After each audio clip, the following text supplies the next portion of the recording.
क्योंकि उन लोगों को मालूम है कि अवामन मेशराम का गला नहीं दबाया जा सकता, तो वो कोशिश करते हैं कि बिजली का तगला दबाया जाए। इस संगठित शक्ति के बगैर बड़ा परिवर्तन संभव नहीं है। तो नरेंद्र मोदी का झूठ सारे मीडिया में चलते रहता है, और आप लोगों ने गोबेल्स का नाम सुना होगा कि एक झूठ अगर 99 बार कहा जाए तो 100वें बार सच लगने लगता है। गोबेल्स कहता था जब भारत बंद हुआ तो नरेंद्र मोदी को संसद में संविधान संशोधन करना पड़ा। जो आदमी घंटों घंटों भाषण करता है, चलता फिरता है, देश का प्रधानमंत्री उसको मरा हुआ कह रहे हैं। पिछड़े वर्ग का ही प्रधानमंत्री और पिछड़े वर्ग के ही विरोध में सुप्रीम कोर्ट में हलफनामा दाखिल करता है, मगर नरेंद्र मोदी का जमीर मरा हुआ है। ये आरएसएस के लोग, विश्व हिंदू परिषद के लोग, भाजपा के लोग, बजरंग दल के लोग, खासतौर पर बजरंग दल के लोग ये बार बार हमको कहते रहते हैं, जब भी कोई घटना घटित होती है तो कहते हैं चले जाओ पाकिस्तान, चले जाओ पाकिस्तान, चले जाओ पाकिस्तान। एक आरटीआई के कार्यकर्ता ने 19,48,000 नागरिकता के अधिकार से वंचित लोगों के बारे में पूछा आरटीआई में होम मिनिस्टर अमित शाह को कि अब कितने रह गए। कहा 1,006 रह गए।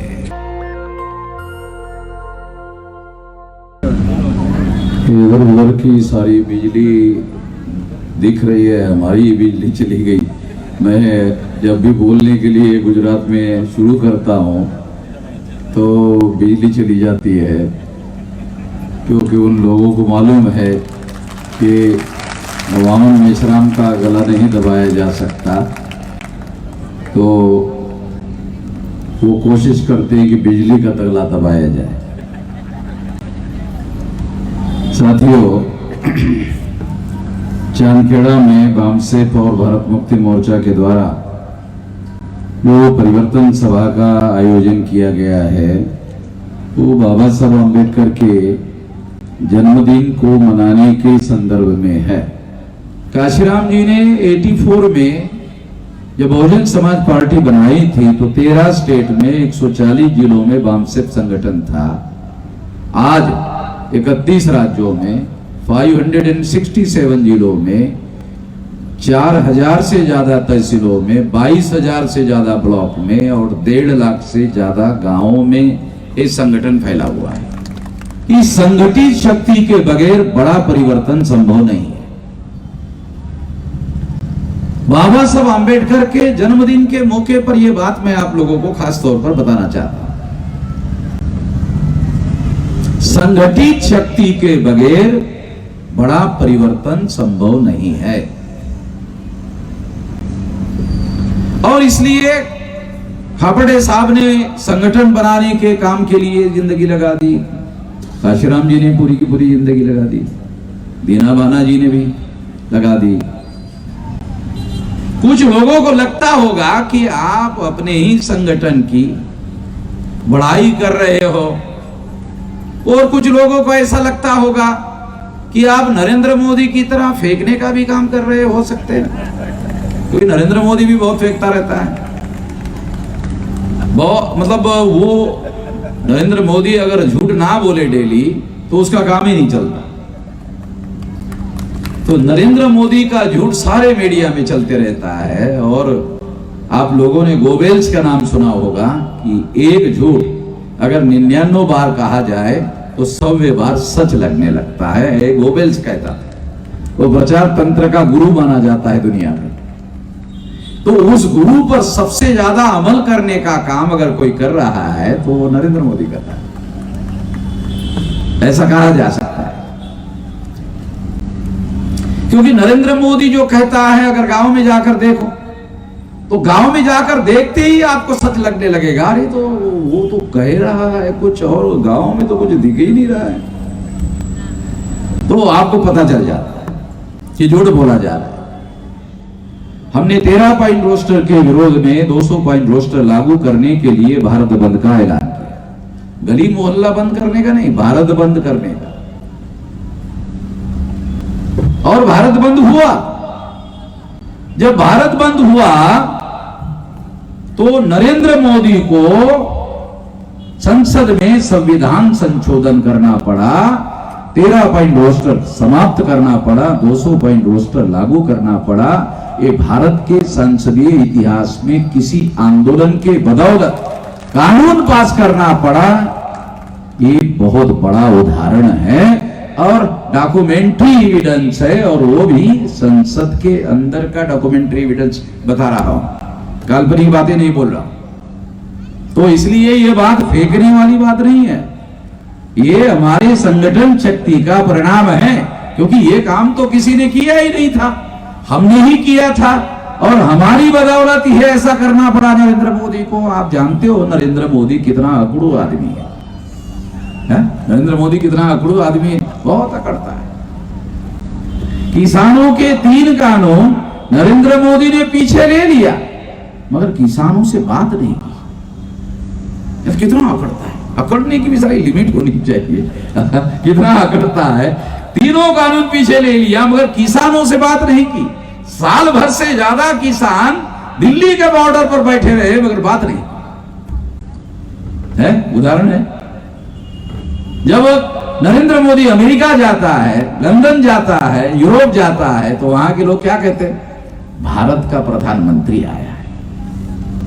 तो नरेंद्र मोदी को यह नहीं भूलना चाहिए कि वो भाजपा का प्रधानमंत्री नहीं है, भारत का प्रधानमंत्री है। आप सोचते होंगे भावन मिश्रा बड़ा अजीब आदमी है, जो आदमी घंटों घंटों भाषण करता है, चलता फिरता है, देश का प्रधानमंत्री उसको मरा हुआ कह रहे हैं। नरेंद्र मोदी अपने आप को ओबीसी कहते हैं, पिछड़े वर्ग का कहते हैं, नीच जाति का भी कहते हैं, चाय बेचने वाला भी कहते हैं। और अगर वो ओबीसी के हैं, पिछड़े वर्ग के हैं, तो पिछड़े वर्ग के ही विरोध में सुप्रीम कोर्ट में हलफनामा दाखिल कर दिया कि पिछड़े वर्ग की जाति आधारित गिनती नहीं करेंगे। पिछड़े वर्ग का ही प्रधानमंत्री और पिछड़े वर्ग के ही विरोध में सुप्रीम कोर्ट में हलफनामा दाखिल करता है। स्वाभाविक नहीं लगता है, नेचुरल नहीं लगता है, मगर ऐसा किया। जब पिछड़े वर्ग का आदमी होकर भी पिछड़े वर्ग के विरोध में ऐसा किया, तो नरेंद्र मोदी के जमीर ने रोकने की आवाज नहीं लगाई। जमीर समझते? जिंदा आदमी में जिंदा जमीर होता है। जब नरेंद्र मोदी सुप्रीम कोर्ट में ओबीसी के लोगों के विरोध में हलफनामा दाखिल कर रहे थे, तो नरेंद्र मोदी का जमीर अगर जिंदा होता तो कहता, अरे नरेंद्र, तू तो कहता है ओबीसी है, तू तो कहता है पिछड़े वर्ग का है, तू तो कहता है चाय बेचने वाला है, और तू उन्हीं लोगों के विरोध में सुप्रीम कोर्ट में हलफनामा दाखिल कर रहा है। ये बात मुझे समझ में नहीं आ रही है, मगर तू ऐसे कर रहा है। अगर नरेंद्र मोदी का जमीर जिंदा होता तो नरेंद्र मोदी का जमीर ऐसे कहता, मगर नरेंद्र मोदी का जमीर मरा हुआ है। जिसका जमीर मरा हुआ होता है वो भी मरा हुआ होता है। हो गया ना, सबूत मिल गए। सबूत के साथ बोलता, बगैर सबूत के कोई बात नहीं बोलता। जिसका जमीर मरा हुआ होता है वो मरा हुआ होता है, वो चलती फिरती राज होती है। मुसलमान लोग मुझे बार बार ग्रुप में मिलते थे और कहते थे, मेश्राम जी, हमें बहुत पीड़ा होती है एक बात की। मैंने पूछा, कौन से बात की? ये आरएसएस के लोग, विश्व हिंदू परिषद के लोग, भाजपा के लोग, बजरंग दल के लोग, खासतौर पर बजरंग दल के लोग, ये बार बार हमको कहते रहते हैं, जब भी कोई घटना घटित होती है तो कहते हैं, चले जाओ पाकिस्तान, चले जाओ पाकिस्तान, चले जाओ पाकिस्तान। जब पाकिस्तान बना तब हम नहीं गए, अब क्या जाएंगे? जब पाकिस्तान बना तब हम नहीं गए तो अब क्या जाएंगे? और पीड़ा बहुत होती है ऐसा कहने से। तो आप कुछ करो, मैंने उनको कहा आपके मुसलमानों के नेता है, उनको कहो नहीं वो कुछ करने वाले नहीं, आप ही कुछ कर सकते। मैंने कहा ये बहुत क्रिटिकल मामला है, मगर इस पर मैं थोड़ा मंथन करूंगा, चिंतन करूंगा और उसके बाद कुछ करूंगा। जब मौका मिलेगा तब करूंगा। मुझे मौका मिला और मैंने कार्यक्रम के दौरान घोषित किया, बड़े कार्यक्रम के दौरान घोषित किया कि भारत में रहने वाले तमाम मुसलमान भारत के मूल निवासी है, जो विदेशी थे वो पाकिस्तान चले गए, जो रह गए हैं वो सारे के सारे भारतीय मुसलमान हैं, मूल निवासी मुसलमान हैं। जब ये बयान मैंने दिया तो कुछ दिन के बाद मोहन भागवत का बयान आया और मोहन भागवत ने बयान दिया कि मुसलमानों के पुरखे और हमारे पुरखे एक ही थे। यदि हम लोग सारे मुसलमानों को भारत के मूल निवासी कह रहे हैं, उसके बाद अगर बजरंग दल के आरएसएस के लोगों के द्वारा चले जाओ पाकिस्तान कहा जाएगा, तो मुसलमान पाकिस्तान नहीं जाएंगे, वामन मेश्राम के साथ जाएंगे। आ रहा कुछ समझ आ रहा? ज्यादा दिमाग में बोझ मत डालना, वो मैं समझता हूं, सारी चीजें आपके समझ में नहीं आएगी। उनको जो समझ में आती है उतनी हमारे लोगों को समझ में नहीं आती है।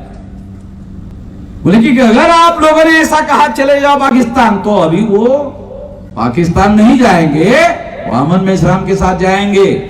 और SC ST OBC प्लस मुसलमान अगर इकट्ठा हो जाएंगे तो फिर डेली हमारी चटनी बनाकर नाश्ते में खाएंगे। इसलिए वो लोग अब कह नहीं रहे, मना कर दिया, ऐसा मत कहो।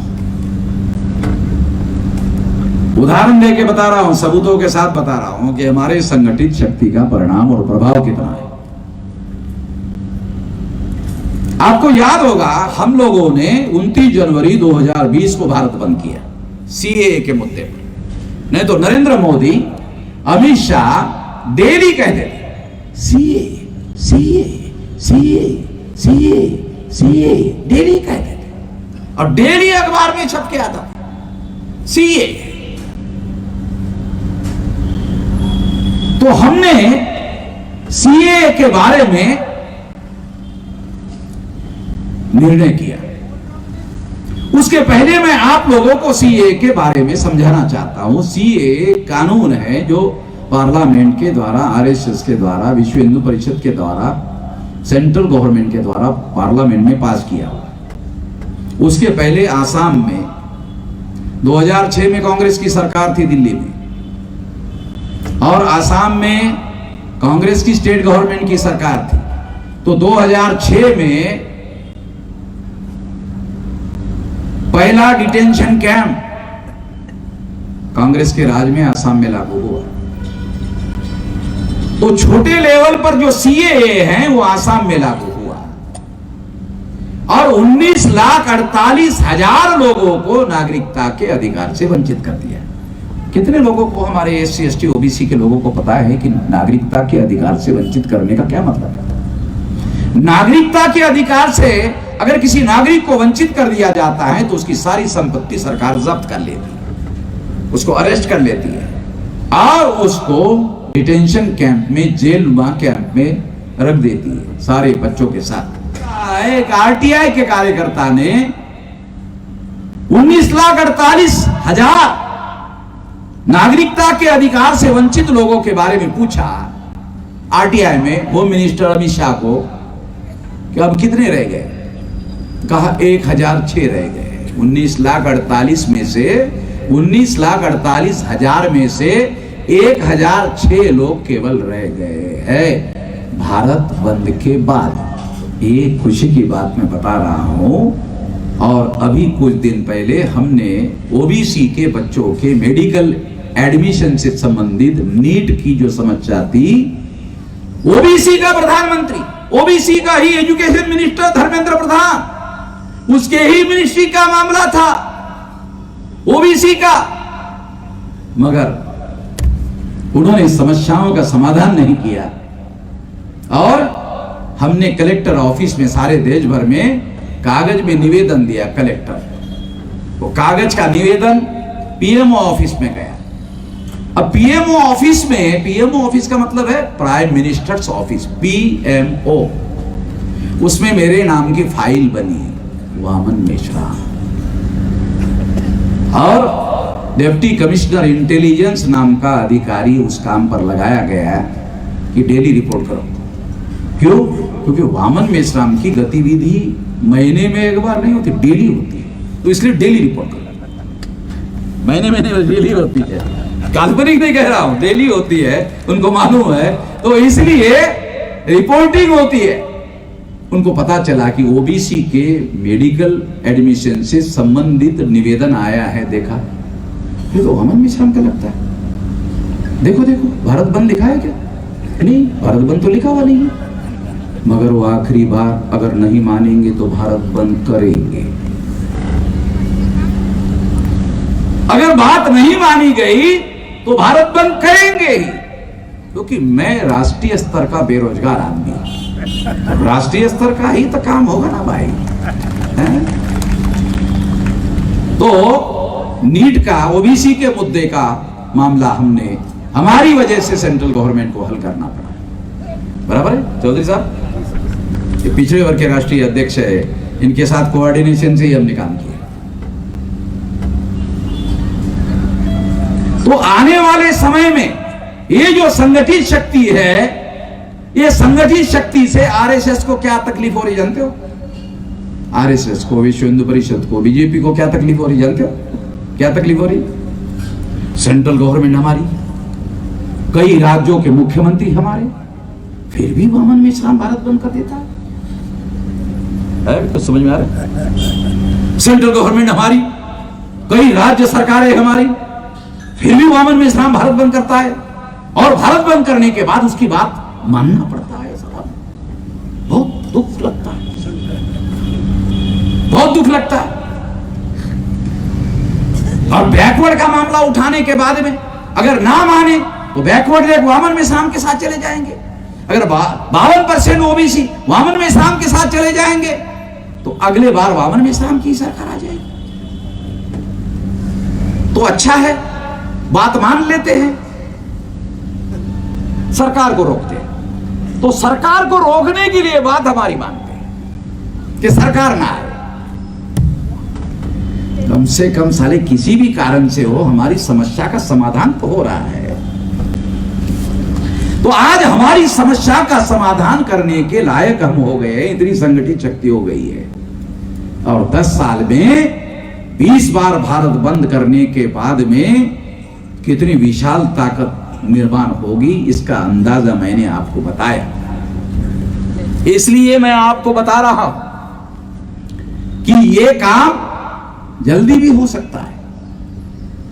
मैं 10 साल में 20 बार भारत बंद करने की बात कर रहा हूं, मगर यह काम जल्दी भी हो सकता है। ये आपके ऊपर निर्भर है। अगर आपने, एक व्यक्ति ने 10 लोगों को जागृत किया, 10 लोगों ने 10 लोगों को जागृत किया, अगर ऐसा सर्कल बन गया सारे देश भर में, तो कई करोड़ लोग जो हैं तैयार होने में ज्यादा समय नहीं लगेगा। बहुत बड़े पैमाने पर करोड़ों लोग तैयार हो जाएंगे। और आंदोलन के लिए अगर 10-15 करोड़ लोग सड़क पर उतर गए, 2-3 करोड़ लोग गांधी जी ने 9 अगस्त 1942 को उतारा था, तारीख के साथ बोल रहा, 2-3 करोड़ लोग 9 अगस्त 1942 को गांधी जी ने कहा चले जा, क्विट इंडिया, भारत छोड़ो। 2-3 करोड़ लोगों को सड़कों पर उतारा। अगर हमने 10-15 करोड़ लोगों को उतार दिया, ये भी चले जाएंगे। मतलब सत्ता से चले जाएंगे, भारत से हम नहीं जाने देंगे। सत्ता से चले जाएंगे, भारत से नहीं जाने देंगे। भारत से क्यों नहीं जाने देंगे? एससी एसटी ओबीसी माइनॉरिटी के लोग इकट्ठा होकर एससी एसटी ओबीसी पर ही राज करे, मजा नहीं आएगा। एससी एसटी ओबीसी माइनॉरिटी के लोग इकट्ठा होकर अगर ब्राह्मणों पर राज करने का मौका मिलेगा तो थोड़ा मजा आएगा। जैसे हमारे लोगों को नमकीन खाने में मजा आता है, तो ऐसा मजा आएगा। तो आप लोगों को मजा आए इसकी भी मैं खबरदारी ले रहा। इसकी भी तैयारी मैं कर रहा हूं। तो इसलिए आने वाले समय में अगर आप इस बात को दिल से, हृदय से, दिमाग से साथ सहयोग करने का काम करें तो बहुत जल्दी हम इस सफलता को हासिल करने में कामयाब हो सकते हैं। जो लोग हमारे भारत बंद की वजह से दुखी हो रहे हैं, वो लोग हमारे आंदोलन में तोड़फोड़ करने की साजिश भी कर सकते हैं। दो ध्यान रखो, मैं थोड़ा सा आपको सतर्क कर रहा हूं, क्योंकि हमारा जो दुश्मन है वो आमने सामने आकर लड़ाई नहीं लड़ना चाहता। वो लड़ाई कभी लड़ता ही नहीं है, हमारे लोगों को ही आपस में लड़ाता है। इतिहास है, पुष्यमित्र शुंग के द्वारा सम्राट बृहदत्त मौर्य की हत्या करने के बाद 6247 जाति के टुकड़ों में इन्होंने हमारे लोगों को बांटा, मूल निवासियों को बांटा। आजादी के आंदोलन में इन लोगों ने नारा लगाया था, बांटो और राज करो, अंग्रेजों की नीति है। डिवाइड एंड रूल, बांटो और राज करो, अंग्रेजों की नीति है। ये प्रचार ब्राह्मणों ने किया था, मगर ये नीति अंग्रेजों की नहीं थी, ब्राह्मणों की थी। क्योंकि अंग्रेजों ने हिंदू मुसलमान दो ही टुकड़ों में बांटा, मगर ब्राह्मणों का इतिहास है पुष्यमित्र शुंग की हत्या, पुष्यमित्र शुंग के द्वारा सम्राट बृहदत्त मौर्य की हत्या करने के बाद रामायण लिखी गई, महाभारत लिखा गया, पुराण लिखा गया। ब्राह्मण क्या कहते हैं जानते हो? हमारा ये जो रामायण है, महाभारत है, गीता है, बहुत प्राचीन है, प्राचीन है, अबे कितना प्राचीन है, प्राचीन। अब तारीख तो बता, कितना प्राचीन है? बुद्ध के पहले का है कि बाद का है? अशोका के पहले का है कि बाद का है? सम्राट बृहदत्त मौर्य के बाद का है कि पहले का है? महाराष्ट्र में शिवाजी का गुरु रामदास को बनाया था ही नहीं, ब्राह्मण ने कुलकर्णी ने लिखा, ये गुरु था ही नहीं। इनकी कभी मुलाकात तक नहीं, गुरु तो बहुत दूर की बात है, मुलाकात ही नहीं हुई। उसी तरह से मौर्यों का गुरु चाणक्य को बताया, जो पैदा ही नहीं हुआ। चाणक्य नाम का कोई आदमी पैदा ही नहीं हुआ है। और हमने कल जूनागढ़ में ऐलान किया, जो ब्राह्मण चाणक्य पैदा हुआ ये सिद्ध कर देगा, उसको 10 लाख रुपए का बख्शीश दिया। गुजरात के ही नहीं, तमाम सारे देश के ब्राह्मणों को यहां से मैं ऐलान करता हूं, ये 10 लाख रुपए का बख्शीश देंगे अगर किसी ने, किसी ब्राह्मण ने, किसी विद्वान ब्राह्मण ने, किसी पंडित ब्राह्मण ने अगर ये सिद्ध कर दिया कि चाणक्य पैदा हुआ। वो चंद्रगुप्त का भी गुरु था, वो अशोका का भी गुरु था, साला 200 साल पैदा जिंदा था। यानी जितने मौर्य थे सारों का गुरु था। वो इसलिए महान हुए क्योंकि चाणक्य की वजह से महान हुए। वो महान नहीं थे, वो चाणक्य महान था, इसलिए ये महान हो गए, जो पैदा ही नहीं हुआ। एक नाटक का पात्र है चाणक्य, एक नाटक का पात्र है, इतिहास का पात्र नहीं है, नाटक का पात्र है। और हमारे पास डॉक्यूमेंट्री एविडेंस है, आप लोगों को मालूम है। वामन मेश्राम बगैर सबूत के कोई बात नहीं करता, और ब्राह्मणों को भी मालूम है। वामन मेश्राम बोल रहा क्या? वो तो फिर बगैर सबूत के नहीं बोल रहा है। हम लोग इतने गधे तो है नहीं कि 10 लाख रुपए दे देंगे, इतने गधे तो है नहीं। अरे खातरी करके ही तो हम लोग घोषणा कर रहे हैं भाई, इतने गधे तो है नहीं हम लोग। तो इसलिए मैं आप लोगों को यह बात समझा रहा हूं कि अब जो हमारा दुश्मन है इस बात से परेशान है कि सेंट्रल गवर्नमेंट, हमारा राज्य सरकार, हमारी मुख्यमंत्री हमारे फिर भी ये भारत बंद करते हैं। तो इसको रोकने के लिए हमारे अंदर के ही दुश्मनों को साजिश के तौर पर तोड़फोड़ के काम में लगा सकते हैं, क्योंकि वो आमने सामने की लड़ाई हमारे साथ लड़ नहीं सकते, और आमने सामने की लड़ाई लड़ेंगे तो टिक नहीं सकते। आपको याद है भीमा कोरेगांव में हमारे 500 लोग थे, हमारे खानदान के 500 लोग थे, 28,000 पेशवा ब्राह्मणों को मारा। जरा पढ़ लो, दुनिया के इतिहास में कोई इतिहास है ऐसा? 500 लोगों ने 28,000 पेशवा ब्राह्मणों को परास्त किया, कोई उदाहरण नहीं है। उन्हीं लोगों के खानदान से हम लोग संबंधित है, तो इसलिए मैं लकड़ी लेकर भी नहीं घूमता हूँ देश में। ब्राह्मणों को मालूम है वामन मिश्रा, हाँ, वो तो 500 लोगों का खानदान का आदमी है। तो हमें किसी प्रकार का कोई डर नहीं लगता। सारे देश भर मुझे लोग पूछते, विश्राम जी आप जो भाषण करते हैं डर नहीं लगता? मैंने कहा पंडित जी को जाके पूछो। मुझे क्यों पूछ रहे हो, पंडित को जाके पूछो, हमें तो डर नहीं लगता। साथियों, मैं इसलिए आप लोगों को बता रहा हूं कि हम जो बोल रहे हैं वो सत्य बोल रहे हैं, सच बोल रहे हैं, प्रमाणित बोल रहे हैं। इसलिए कोई एफआईआर नहीं हो सकता, कोई कोर्ट में केस नहीं हो सकता। सारे सबूत मेरे पास है। अगर केस किसी ब्राह्मण ने किया तो जज के मुंह पर सबूत फेंक के मारूंगा। सबूत नहीं मिलते, अगर नहीं रहते तो मैं इंग्लैंड में जाके सबूत इकट्ठा करके लाया। बाबा साहब अंबेडकर ने एक मनुस्मृति जो रेफरेंस के तौर पर यूज करते थे, वो भारत में से ब्राह्मणों ने गायब कर दिया। तो मैं लंदन गया कि वो मनुस्मृति चाहिए। कहा कि वो यहाँ नहीं मिलेगी। ये कहाँ मिलेगी? कि ऑस्ट्रेलिया मिलेगी। ऑस्ट्रेलिया में क्यों मिलेगी? तो अंग्रेजों ने कहा कुछ अंग्रेज हमारे वहां भी रहते हैं। ऑस्ट्रेलिया में तो ऑस्ट्रेलिया में अंग्रेजों का राज है, कनाडा में अंग्रेजों का राज है, अमेरिका में अंग्रेजों का राज है। ये भूमि अंग्रेजों की किसी की नहीं है। बराबर पटेल साहब, ये अंग्रेजों की नहीं है। अंग्रेज इंग्लैंड से चलकर दूसरों के भूमि पर कब्जा किया। तो ऑस्ट्रेलिया में जाकर 200 साल पुरानी मनुस्मृति मैंने लाया, मेरे पास रिकॉर्ड। वो पुरानी कॉपी है। तो मैंने हमारे लोगों को कहा इसकी डिजिटल कॉपी तैयार करो, जैसे साले खत्म ही नहीं होती। डिजिटल कॉपी करने के बाद कागज सड़ जाता है, डिजिटल कॉपी कभी सड़ती नहीं है। हमारे लोगों को यह भी पता नहीं डिजिटल कॉपी क्या होती है। डिजिटल कॉपी जो है, जो टेक्नोलॉजी की बातें है। तो इस तरह से साथियों, हम कोई भी बात बगैर सबूत के नहीं करते हैं, सबूतों के आधार पर ही सारी बातें करते हैं। सारे देश भर में करते हैं। जहां बीजेपी की सरकारें हैं, लॉ एंड ऑर्डर का मामला उनके हाथ में है, वहां भी करते हैं। तो जन समर्थन है, इसकी वजह से करते हैं। सारे देश में हमारा जन समर्थन है, सामान्य बात नहीं है। तो इसलिए